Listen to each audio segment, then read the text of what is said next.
Hey again, everyone, and welcome back to the channel for the next installment in our Let's Talk Entertainment and Figure series. And I've been having a good time with these. To be honest, this is serving more. If you guys are getting a kick out of it, that's great. Hopefully, it's reminding you of some movies that you haven't watched in a while, or some TV shows that maybe you have fond memories of. I know I do. It's almost like a little bit of an excuse for me to kind of share my thoughts on some properties that I really liked. And ultimately, a lot of these TV shows and these movies are what actually got me into collecting. So for me, there's definitely a path from one to the other. So I think, again, these are going to serve as, we're going to go into just some stories, right? We're going to talk about some of the highlights of the properties and why I personally enjoyed them. And then we're going to link it into my wish list of sorts. And I will say, because I don't think I've said this in the previous ones, we are going to discuss spoilers. So be warned, if you haven't watched the movies, we're going to go deep into spoilers or TV shows. I'm going to maybe not do the full thing, but just be prepared. So if you haven't watched it and don't want them spoiled, just watch this later or skip it for the moment. But look, I think after talking about a TV show last time, we're going to go back to movies, and we're going to go back to those highlights of the 80s and the 90s with Stallone and Schwarzenegger. And we're going to focus on a Stallone movie that at this point is 31 years old, which is kind of shocking to say. But it's one of, I think, my favorite action movies with him. Rocky and Rambo defined his career, and they're still characters that are iconic. I don't think some of the ones we were talking about now, like John Spartan and Demolition Man, as much as I love that movie, I'm not going to sit here and tell you that John Spartan is as iconic as Rocky Balboa or John Rambo. And similarly, this character that we're going to talk about isn't as iconic either, but I think as a movie, going back and watching this was one of the highlights, I think, of 90s action movies. And I don't know that it's underrated. I don't think that that's the right word. I believe it was a big success and a big hit when it came out, and justifiably so. It's an R-rated movie, earned its R. It's got some really good moments. But before just going into it, we're going to be talking about 1993's Cliffhanger, which was directed by Rennie Harlin, who and I have to remember, I think Die Hard 2 came before this, Die Harder. But he did direct Die Hard 2. I think he directed a bunch of other action movies.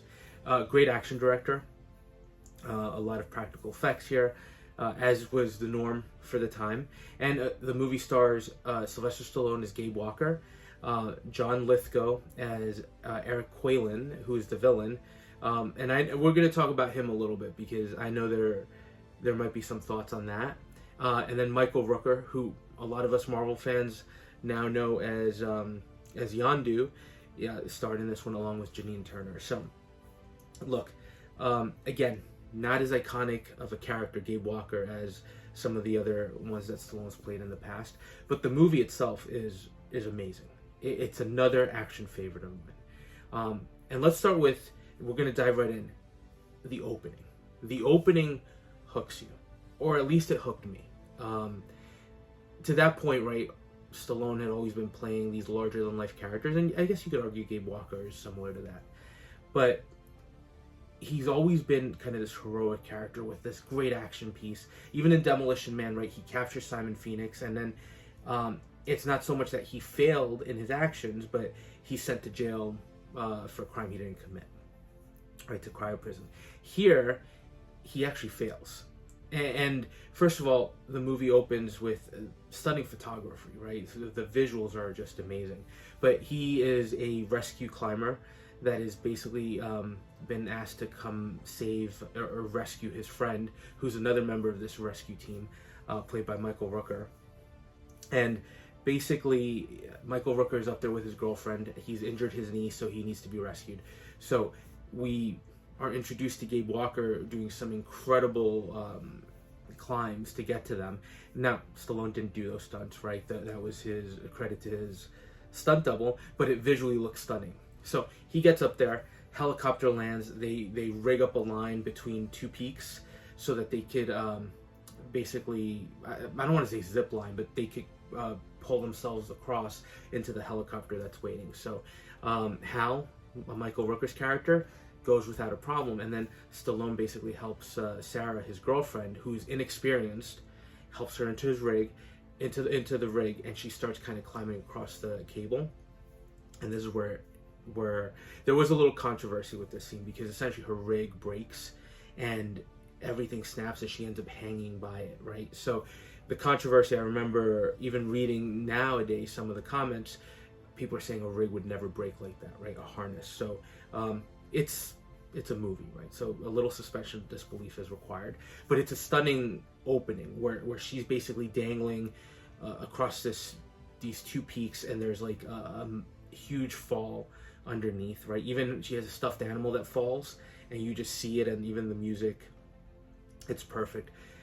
Hal basically says, I'm going to send my harness over, which is kind of stupid, right? She wasn't going to jump into that, especially being inexperienced. So Gabe Walker starts going across the cable, tries to help her, and literally holds her by her hand. And this is where the movie grabbed me, because it was just totally unexpected. She falls to her death, right? And I have to give a lot of credit to the actress. I think maybe nowadays people might think it's cheesy or overacting. I remember being like at the edge of my seat during that opening when she's like screaming up at Stallone and asking for him not to drop her because she doesn't want to die. And of course she falls. So immediate moment where you're like, whoa, this is intense, and the tone that was set by that, it follows through the rest of the movie. And then we switch gears to the main story, right? That kind of sets the gears in motion for the character. And then we go into the main story, which is there's a treasury plane that's transporting $100 million worth of bills that are going to be destroyed. An FBI agent hitches a ride. At least at the moment, you think he's just hitching a ride with the transport. And as they're flying, right, a second plane comes up.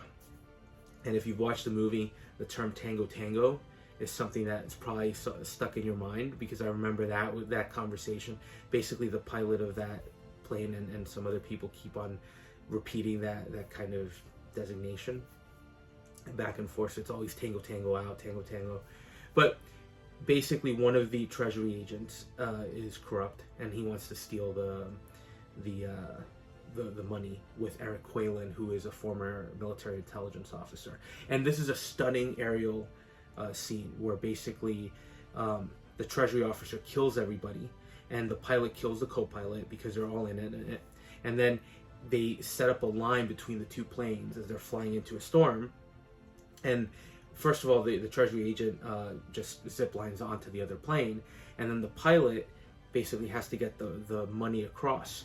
It's very reminiscent, and I remember thinking of this when I saw The Dark Knight Rises, that opening scene where basically you have that big transport jet kind of overcome and overtake the CIA plane that's transporting Bane.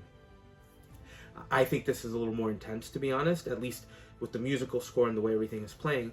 But of course, one of the FBI agents, the FBI agent that they thought was dead, wasn't killed, and he shoots up the plane, which is kind of, you realize how heroic he is in that moment. Like, he fights to the last minute, and he's the reason why these guys lose the money, right? It falls onto the mountains, the plane crashes, and that's how they're introduced to our characters of Hal and Gabe, who they call for help, and then Hal and Gabe both arrive to rescue, and then they're taken essentially hostage and used to try to help them find the money.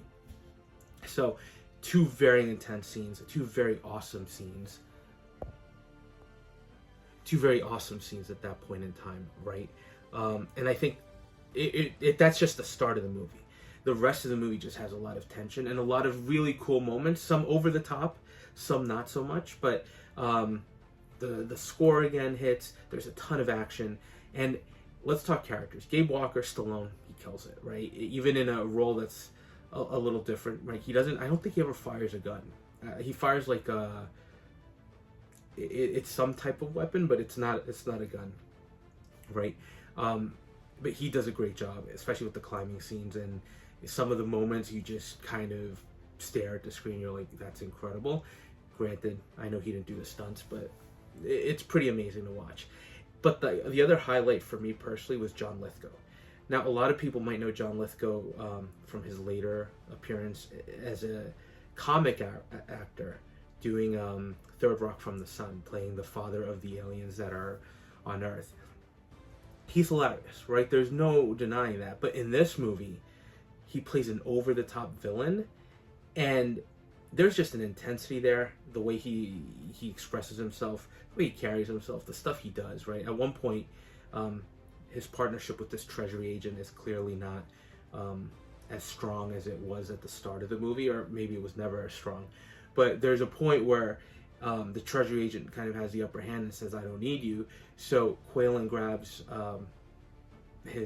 she's almost like his second in command at that point, who's also a pilot, and he literally shoots her in front of him and says, "We're partners again," because nobody else can fly them off this mountain. So he has a lot of great dialogue. He's over the top. He hams it up, but there's an intensity to him too that it's funny, because I remember watching this first and then watching Third Rock from the Sun, and at first it was a little difficult to kind of think this is the same guy that's playing both roles. So he's very versatile, but he does a great job. At least I thought so. And then just the movie overall, great action sequences, very tense, and it's just one of those. It's not the best action movie ever, right? I don't think so, but I think it's a really solid movie for this 90s era that really defines what we were getting. So I think it's top tier. I don't think it's middle of the pack or lower pack, but it's definitely a top tier movie. Is it the best? No, but it's up there. It ranks highly as far as my personal rankings for those. So awesome movie, awesome action sequences. And I bring this up now because as we link this back to 6-scale collecting, I mentioned this in the past. Not every movie and not every TV show is going to merit figures, right? But this one's interesting because if anybody was going to do a run of figures, I think the Stallone shop might be it. And we don't need much, right? This isn't a movie where I need Stallone, Michael Rooker, John Lithgow, although I'd love an Eric Quaylen, but it's not necessary, right? And you might argue Gabe Walker's not necessary either, but I like him, and I think having that representation from... I'm almost envisioning a great Stallone shelf, right? So we've already gotten the great Rambo figures from 3-0. I'm skipping the Star Ace Rocky figures just because I have issues with the quality there. But Stallone Shop is also saying that they're going to be doing some Rocky figures, and they've already put out some Rocky 1 figures, so they're going into Rocky 4. They teased an Ivan Drago and a Rocky from that movie. So absolutely, those are some that I'm going to look to pick up.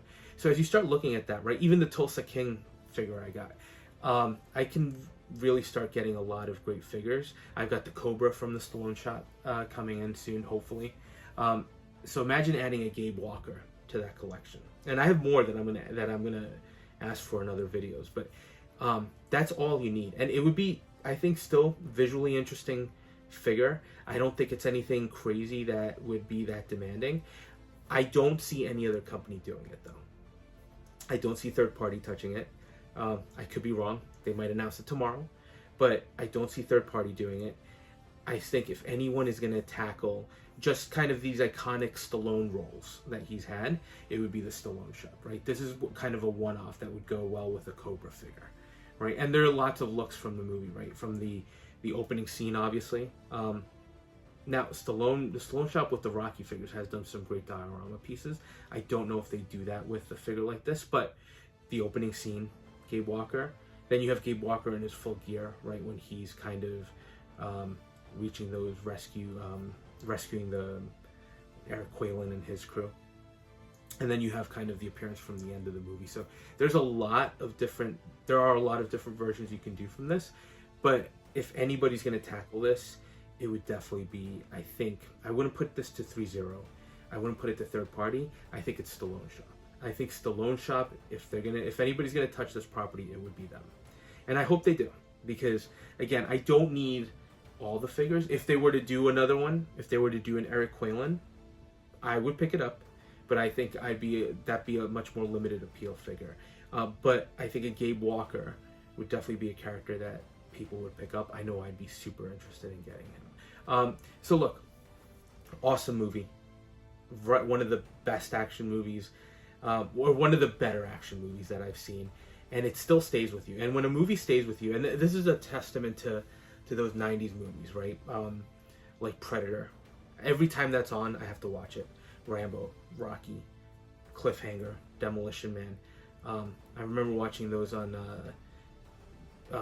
now everything is streaming, but so I'm definitely aging myself. But they used to be on what was it, Pix 11? If any of you watch that, sometimes you'd see those. Top Gun would play all the time.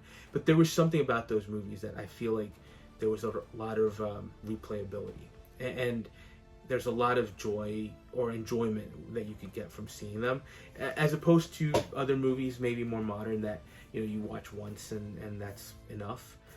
Not saying that there aren't classics, because there are, that we're going to talk about too at some point, but those 90s movies definitely have a lot of nostalgia to them, and I think were executed remarkably well. So the Cliffhanger, great action movie, really great Stallone movie, one of his best ones, aside from the Rockies and the Rambos, and definitely one that, again, I don't need much. The wish list for this one is very simple. Gabe Walker. If we could get a Gabe Walker from Stallone Shop, I'd be super happy. So let me know your thoughts on this. If you've watched the movie, which hopefully you all have at this point if you're watching this, let me know your thoughts, because I'd always love to discuss the movie as well, or the property. And then as far as figures, again, maybe we won't get anything, but I think if there is a chance that we're going to do something with Stallone revisiting his old movies, it would be one character, and it would be Gabe Walker by Stallone Shop. So those are just a few random thoughts. Let me know your thoughts on the movie, the figures. As always, thanks for watching and spending a little time with me. And if you are enjoying the content, please consider dropping a like, comment, or subscribing. And we'll touch base in the next video.